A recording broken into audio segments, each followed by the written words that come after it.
안녕하세요, 여러분. 오늘 밤도 어김없이 찾아온 설레임 이야기 시간입니다. 혹시 기억하시나요?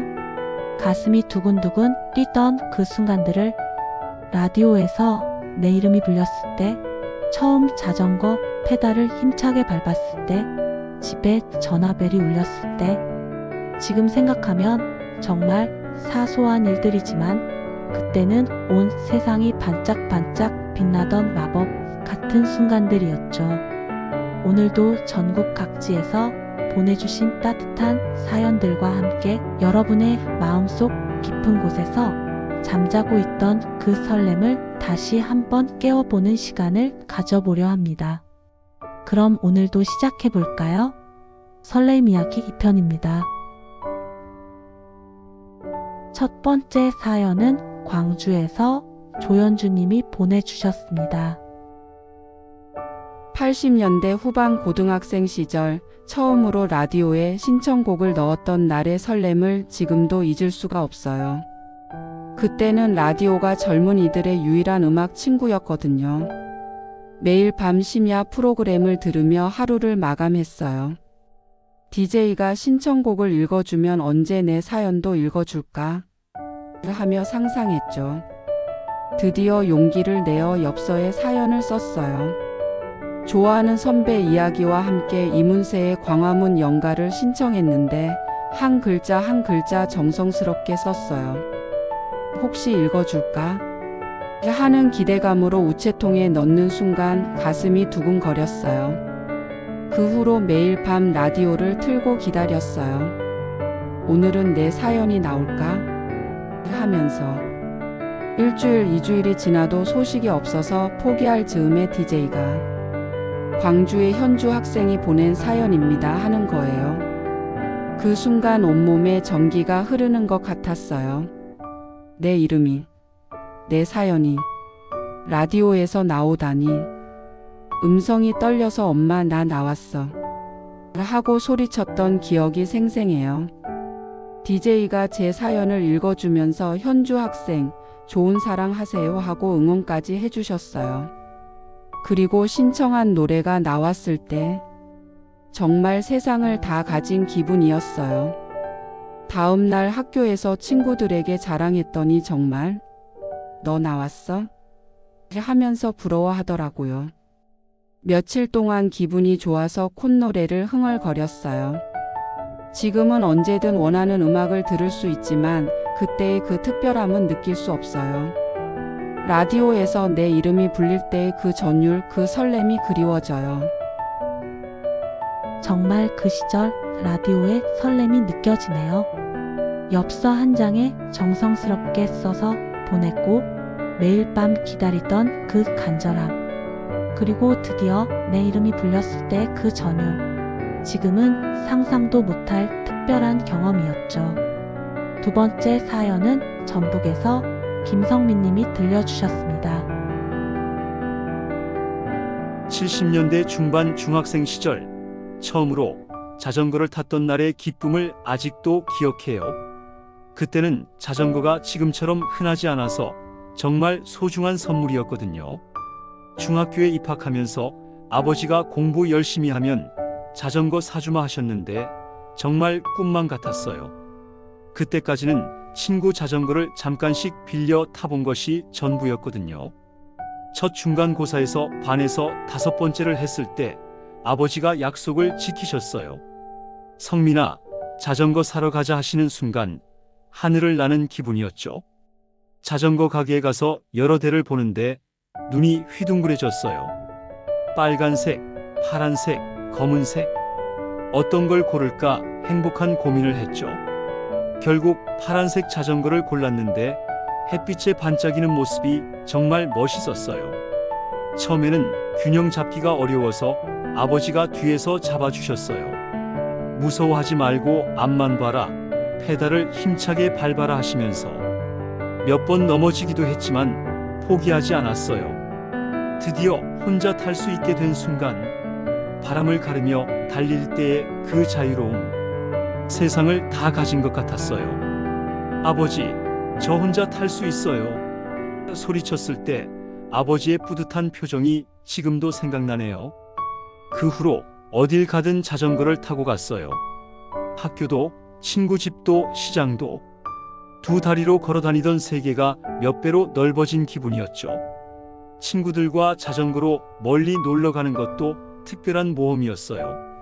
강변까지 가서 자전거를 세워두고 물놀이를 했던 여름날들. 그때의 자유로움과 행복감은 정말 잊을 수가 없어요. 자전거 하나가 주던 그 큰 기쁨과 자유로움. 정말 순수했던 시절이네요.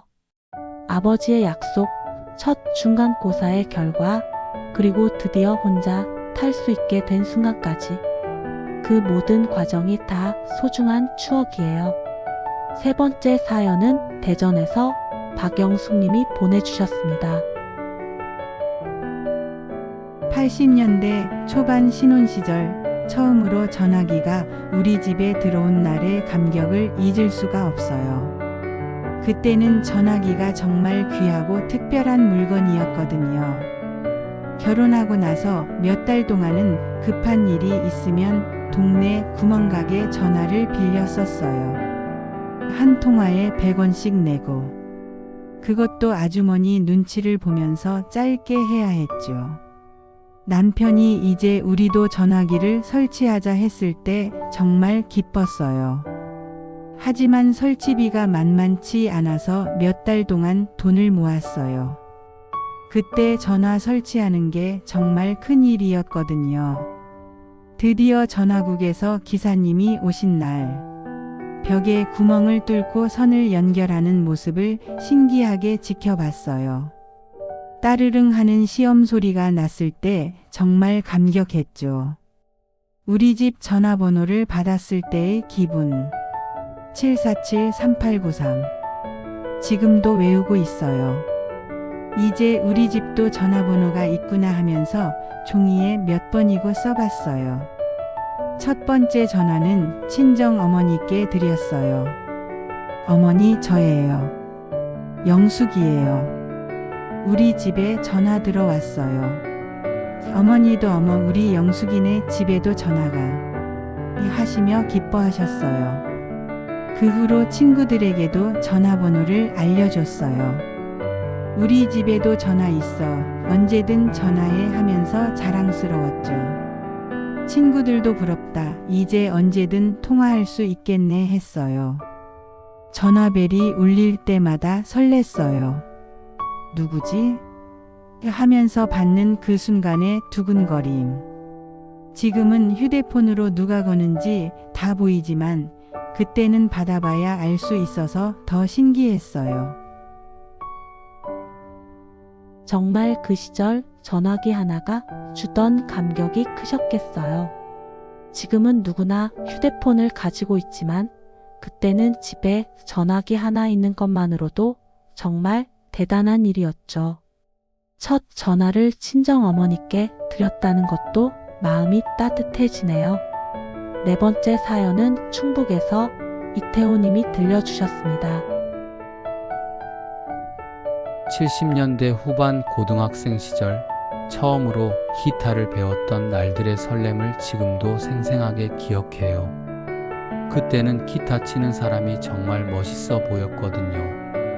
학교 음악실에서 선배가 기타를 치는 모습을 보고 완전히 매료됐어요. 아름다운 것들을 치면서 노래하는데 정말 멋있더라고요. 나도 저렇게 치고 싶다 하는 마음이 간절했어요. 용돈을 모아서 중고 기타를 샀을 때의 기쁨. 가게 아저씨가 이 기타 상태 좋아, 잘 샀어 하시는 말에 뿌듯했어요. 기타를 안고 집에 오는 길이 얼마나 자랑스러웠는지. 처음에는 도레미파솔라시도도 제대로 못 쳤어요. 손가락이 아프고 줄이 눌러지지도 않고. 하지만 포기하지 않고 매일 연습했어요. 조금씩 소리가 나기 시작할 때의 그 기쁨. 첫 번째 곡은 그대 이름은 장미였어요. 코드를 하나하나 외우면서 연습했는데 처음으로 완주했을 때 정말 감격했어요. 비록 어설펐지만 내가 기타로 노래를 연주했다는 성취감이 대단했죠. 친구들 앞에서 처음 연주했던 날도 잊을 수 없어요. 손이 떨려서 실수도 많이 했지만 친구들이 박수 쳐주고 태호야 대단하다 하며 인정해줄 때 정말 뿌듯했어요. 학교 축제 때 무대에서 기타를 치기도 했어요. 무대에 서기 전에는 긴장되고 무서웠는데 막상 연주하면서 관객들과 함께 노래 부를 때는 정말 행복했어요. 여름밤 친구들과 모여서 기타 치며 노래했던 추억들, 강가에서 학교 운동장에서 누군가의 집 옥상에서 그 시절 청춘의 모든 순간이 기타와 함께였어요. 기타 하나가 주던 그 큰 꿈과 설렘. 정말 아름다운 청춘이었네요. 용돈을 모아 산 중고 기타, 아픈 손가락을 참으며 했던 연습, 그리고 친구들과 함께 불렀던 노래들. 모든 것이 빛나는 추억이에요. 5번째 사연은 경남에서 한미선님이 보내주셨습니다. 80년대 중반 대학생 시절 처음으로 혼자 여행을 떠났던 날의 설렘을 아직도 기억해요. 그때는 혼자 여행한다는 게 정말 용기 있는 일이었거든요. 대학교 2학년 여름방학 때였어요. 친구들은 다 고향에 내려갔는데 저는 서울에 남아 있었어요. 이번 기회에 혼자 여행해볼까 하는 생각이 문득 들었죠. 목적지는 경주로 정했어요. 역사책에서 봤던 불국사와 석굴암을 직접 보고 싶었거든요. 혼자 기차표를 끊고 여행 계획을 세우는 것부터가 모험 같았어요. 출발하는 날 아침 가방에 짐을 챙기면서 정말 떨렸어요. 혼자서 잘할 수 있을까? 길을 잃으면 어떡하지? 걱정도 있었지만 설렘이 더 컸어요. 기차에서 창밖을 바라보는 시간이 참 좋았어요. 혼자만의 시간이라는 게 이렇게 소중한 줄 몰랐거든요. 음악을 들으며 지나가는 풍경을 보니까 정말 자유로웠어요. 경주에 도착해서 여관을 찾는 것도 새로운 경험이었어요. 학생이면 좀 싸게 해주세요 하고 부탁했더니 아주머니가 혼자 왔니? 대견하다 하며 친절하게 대해주셨어요. 불국사에 갔을 때의 감동. 책에서만 보던 다보탑과 석가탑이 실제로 눈앞에 있다니. 혼자 천천히 둘러보면서 역사의 무게를 느꼈어요. 사진도 많이 찍었죠. 석굴암에서 본 석불의 자태는 정말 장엄했어요. 그 앞에 서서 한참 동안 바라봤는데 마음이 정말 평온해졌어요. 혼자라서 더 집중할 수 있었던 것 같아요. 이틀 동안의 여행이 끝나고 서울로 돌아오는 기차에서 정말 뿌듯했어요. 나도 혼자서 할 수 있구나 하는 자신감이 생겼거든요. 그 여행이 저를 더 독립적으로 만들어준 것 같아요. 정말 용기 있는 선택이었네요. 80년대에 여대생이 혼자 여행한다는 게 쉽지 않았을 텐데 그 여행이 주신 자신감과 성취감이 얼마나 컸을까요? 불국사와 석굴암에서 느꼈던 감동까지 평생 잊지 못할 소중한 경험이었을 거예요. 마지막으로 제주도에서 고민철님이 보내주신 이야기입니다.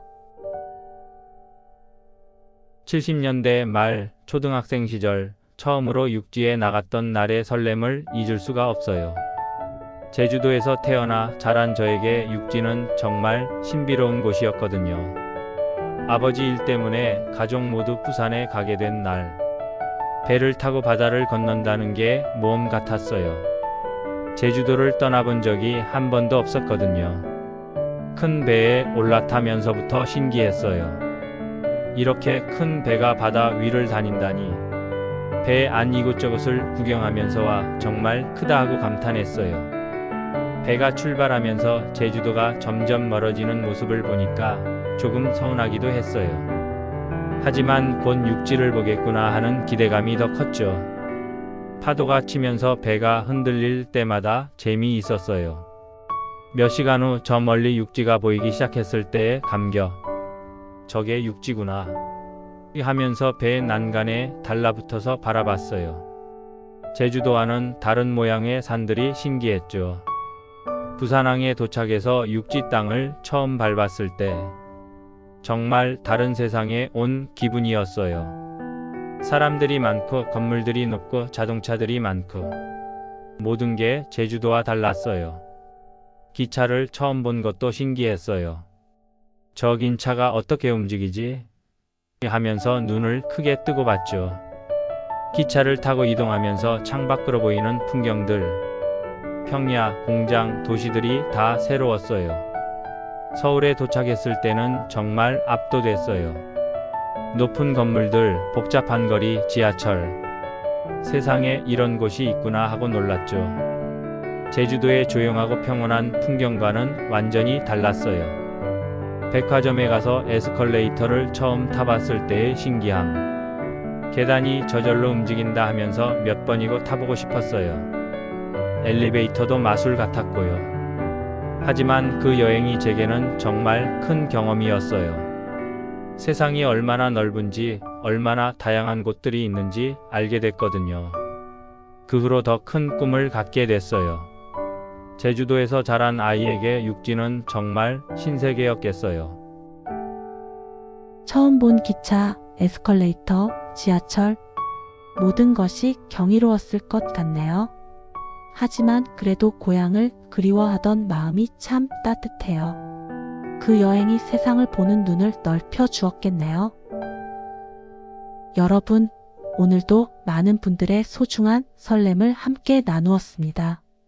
라디오에서 내 이름이 불렸을 때의 전율, 처음 자전거를 탔을 때의 자유로움, 우리 집에 전화기가 들어왔을 때의 감격, 기타로 첫 곡을 연주했을 때의 성취감, 혼자 떠난 첫 여행에서 느낀 자신감, 그리고 처음 본 육지에서의 경이로움까지.